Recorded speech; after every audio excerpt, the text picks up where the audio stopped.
Modiar, DPRD DKI gerak cepat musnahkan TGUPP bentukan Anies. Gak guna, lintah sedot-adot anggaran, bikin kacau pembangunan Jakarta.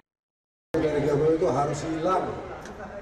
Itu yang membuat kacau pembangunan di Jakarta dengan ide-ide dia banyak merugikan. Ini salah satu contoh. Jalan di Jakarta ini sekarang pendek. Saya menemukan di Kemang ada tali air ditambahin trotoar, dilebarkan. Ternyata tali airnya itu nggak nyambung dengan trotoarnya. Jadi buntu tengah-tengah, akhirnya apa yang terjadi? Dampaknya banjir. Jadi harus rasional membangun.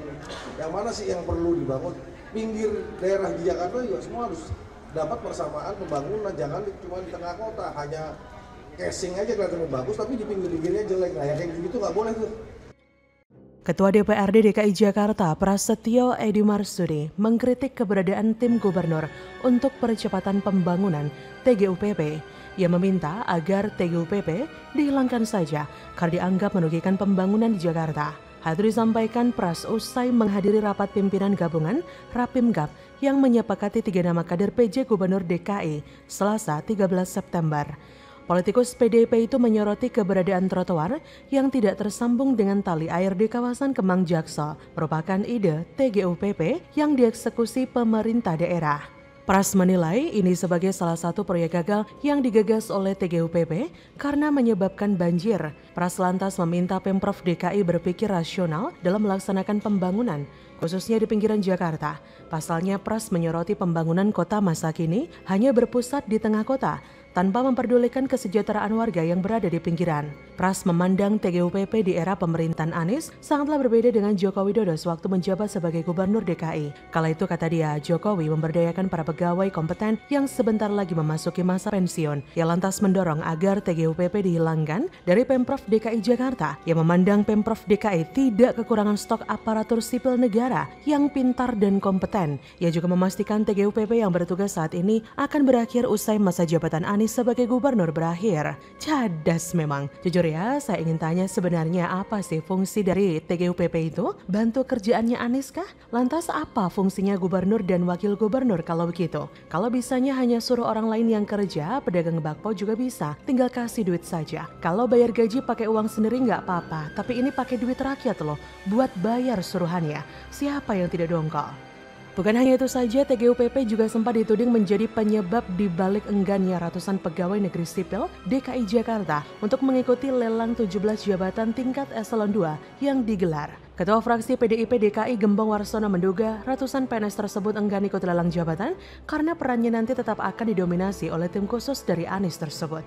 Nah, seperti yang sudah saya singgung di atas, TGUPP sudah ada sejak era pemerintahan Gubernur DKI Joko Widodo pada 2014. Tim non-perangkat daerah yang berkedudukan di bawah gubernur ini awalnya cuma berjumlah 7 orang, kemudian meningkat menjadi 9 orang di masa kepemimpinan Basuki Cahayapurnama. Namun di masa kepemimpinan Anies pada 2017, jumlah anggota TGUPP melonjak drastis menjadi 74 orang, seperti dicatat harian Kompas.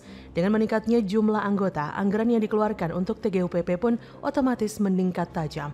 Anggota DPRD DKI Jakarta, fraksi PSI, William Aditya Sarana, menyoroti besaran anggaran TGUPP yang mencapai 26 miliar di tahun anggaran 2020. Di awal pembentukannya, anggaran untuk TGUPP hanya sebesar 1 miliar rupiah. William mengatakan hal tersebut sebagai pemborosan anggaran. Pasalnya, banyaknya anggaran dan personel TGUPP tidak mencerminkan kinerja gubernur. Jika sebelumnya TGUPP digaji menggunakan biaya operasional gubernur, di era Anies, TGUPP digaji menggunakan APBD dengan pos anggaran khusus. Maka dari itu jika kemudian Anies sering mendapat kritikan dari berbagai pihak, termasuk DPRD DKI. Emang gak kebayang sih di benak saya betapa terbengkalainya manajemen pemerintahan, terutama tentang tata kelola, transparansi dan standar kerja.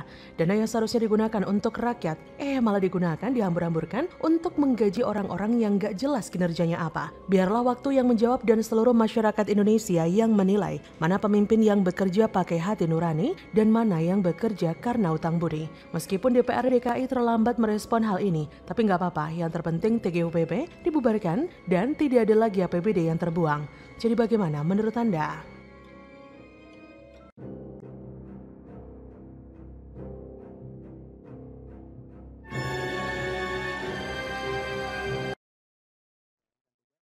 Terima kasih Anies Baswedan, ditulis oleh Fransen Arianto dari laman siwar.com. Pak Gubernur DKI Jakarta yang sebentar lagi selesai. DP 0% nggak selesai. MRT LRT sejengkal pun nggak ada yang dibangun. Nggak jadi. Apa namanya belum selesai. Pembangunan stadion itu biasa saja. Provinsi lain juga bangun stadion, bukan hanya DKI. JIS maksudnya. JIS ya. Kemudian polemik banjir juga tidak selesai secara masif, macet juga tidak selesai secara baik. Kemudian kegiatan populis mengganti nama rumah sakit, rumah sehat, kota tua menjadi Batavia maupun nama-nama lain kemudian diganti juga nggak jelas. Malah merugikan, merepotkan bukan merepotkan masyarakat untuk administratif, nggak jelas arahnya kemana. Penggunaan anggaran juga saya rasa kurang transparan Pak Anies ini. Dan saya mau bilang ke Pak Anies, kalau Pak Anies mencalonkan diri jadi presiden, kekhawatiran saya tuh banyak nama-nama di Indonesia ini mungkin Candi Borobudur berubah namanya, atau yang lain berubah namanya. Saya rasa kurang tepat lah. Sudah cukuplah Pak Anies jadi Gubernur DKI Jakarta. Kalau jadi Gubernur DKI Jakarta saja. Cukup saja gitu. Kalaupun memang ada pemilihan, mohon maaf Pak, saya pilih Pak Ganjar Pranowo. Gitu dari saya. Wah, ini udah kampanye nih. Saya nggak ikutin kata.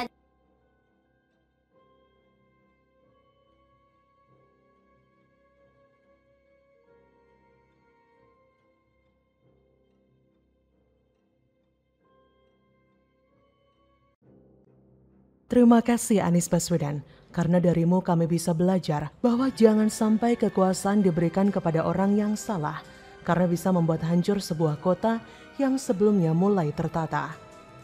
Terima kasih Anies Baswedan, karena darimu kami bisa melihat bahwa bekerja tidak cukup dengan tata kata, tapi harus dengan aksi nyata yang sudah direncanakan secara matang sehingga tidak terkesan dilakukan serampangan. Sekali lagi kami mengucapkan terima kasih karena darimu kami menjadi tahu dan mengerti bahwa manisnya ucapan dan janji, hebatnya pidato ataupun segunung narasi tak selalu berujung kepada bukti karena lebih banyak yang tidak ditepati.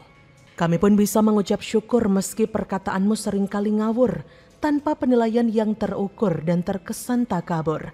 Karena kami jadi mempunyai tolak ukur kualitas pemimpin yang mempunyai sikap jujur dan tidak hanya mengandalkan gestur. Terima kasih tak terhingga karena memberikan kesempatan bagi kami untuk sadar bahwa agama tidak layak digunakan untuk mendulang suara karena menimbulkan perpecahan di antara anak bangsa yang menjadi terkotak-kotak dan tersekat sebagai hasil politik identitas yang kau gunakan. Terima kasih karena telah menunjukkan kenyataan bahwa tindakan yang salah pun bisa dibenarkan, asalkan berada di antara orang-orang yang sepaham atau membungkam orang-orang yang seharusnya bersuara lantang, memberikan kritik, masukan, atau sekedar saran dengan jamuan makan malam yang mengesankan. Terima kasih karena kau telah memberikan pengajaran tentang bahayanya program pencitraan melalui berbagai monumen yang telah kau resmikan, yang tidak jelas apa gunanya karena terpasang sebentar saja, dilihat oleh segelintir orang saja, dan akhirnya dibongkar tanpa sisa dan tanpa cerita. Terima kasih atas gambaran pemimpin yang tidak bertanggung jawab, yang menerima penghargaan dengan bangga dan senyum lebar, dengan pidato yang mengesankan dan membuai telinga, tapi menghilang tanpa jejak ketika masalah menghadang, menggunakan jurus diam 1000 kata ketika ditanya pemecahan atau memajukan orang lain sebagai kambing hitam. Terima kasih karena kau terus berulah tanpa lelah, sehingga kami bisa menilai dengan nalar bahwa logika tanpa dasar dan arah bisa menghasilkan berbagai program gagal, seperti waring penangkal bau hingga sumur resapan yang akhirnya hanya membuang anggaran uang rakyat. Terima kasih karena membuat kami semakin paham bahwa memilih pemimpin harus melihat rekam jejak, harus melalui berbagai pertimbangan yang jelas, harus menggunakan nalar yang cerdas, sehingga tidak tertipu dengan indahnya ucapan yang akhirnya hanya menghadirkan penyesalan. Terima kasih Anies Baswedan atas segala kesadaran dan semoga kau memasuki masa istirahat dengan tenang, tak berpikir lagi untuk menata kota, apalagi berniat untuk jadi pemimpin negara. Cukuplah aksimu dirasakan warga Jakarta saja, tak perlu sampai seluruh penjuru Indonesia. Bagaimana menurut Anda?